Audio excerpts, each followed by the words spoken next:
Permutation is basically arranging items in a particular order. So for today, we're going to learn a mathematical skill on how to figure out the number of ways we can arrange certain group of items. And by doing that, we will use a formula. And the formula for doing permutation or arranging items in different forms will be NPR equal to n factorial all over n minus r factorial. Now, to use this formula as a direct substitution, let's have and evaluate 7p3, where 7 is your n and 3 is your r. Now, to use the formula, just use substitution and we will replace our n by 7 and r by 3. So in our solution, 7p3 will be 7 factorial all over 7 minus 3 factorial. 7 minus 3 is 4, and by evaluating this number, we'll have 7 times 6 times 5 times 4 factorial all over 4 factorial. And when you cancel this out, we have left with 7 times 6 times 5, which is 210. So in this particular permutation problem, we have 210 ways on how to arrange this number in this particular form. Now let's have a word problem associated with counting arrangements. So in this example, I have Dallin, Matt, Christian, Maya, and Austin, and they are all in a race. Now in this race, we are concerned to find how many possible ways of first, second, and third places can come out in this race. Now logically, one of the possible ways that we'll have first, second, and third is we can have Dallin as the first place, Matt as the second place, and Christian as the third place. Or we can also have Austin as our first place, Maya as our second place, and Dallin as our third place, and so on. Now we are interested to find out how many different ways of first, second, and third place can we arrange in this particular race. And to do that, we're going to use the formula for permutation. So our n here is equal to 5 because there are 5 people in this race, and there are r equal to 3 because we are trying to arrange it in 3 places.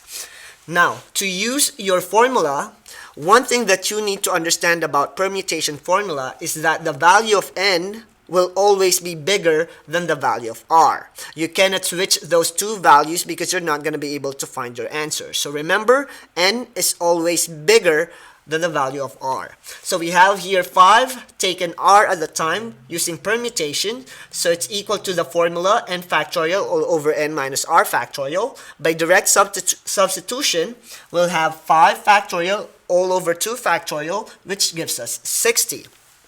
So that means using this mathematical formula of permutation, we're able to solve for the number of ways we can arrange the first, the second, and the third place in this particular race, and there are 60 ways that we can come up with that combination or that arrangement.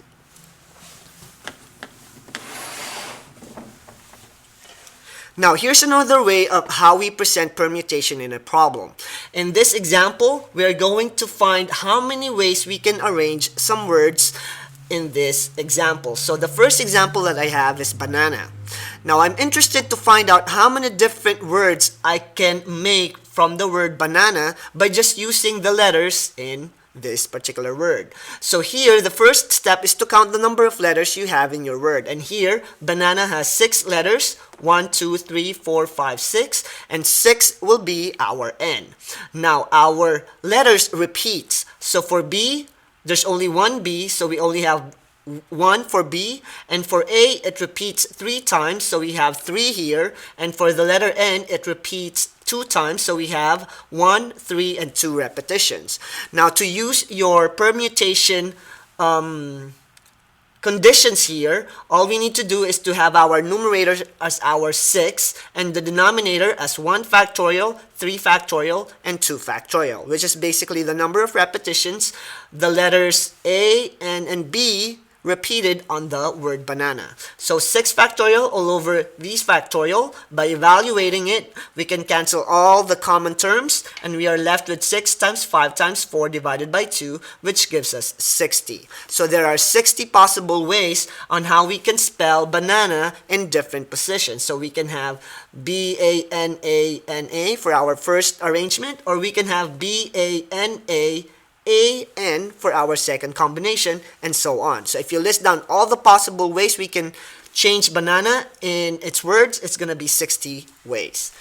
Now, for second example, we have the word barstow. Now, to find the number of ways we can arrange barstow, all we need to do is find the value of n, which is here 7, because we have 7 letters in the word barstow. Now, nothing repeats on, or no letter is repeating in the word barstow, so that means all of them will just be 1. So if we set it up with our formula, we have 7 factorial all over. All of them are 1, and when you multiply all the numbers by 1, it's just going to be 1, so you will end up with 7 factorial. Now, 7 factorial using your calculator is 5,040. So that means there's 5,040 ways on how we can arrange the word barstow using permutation.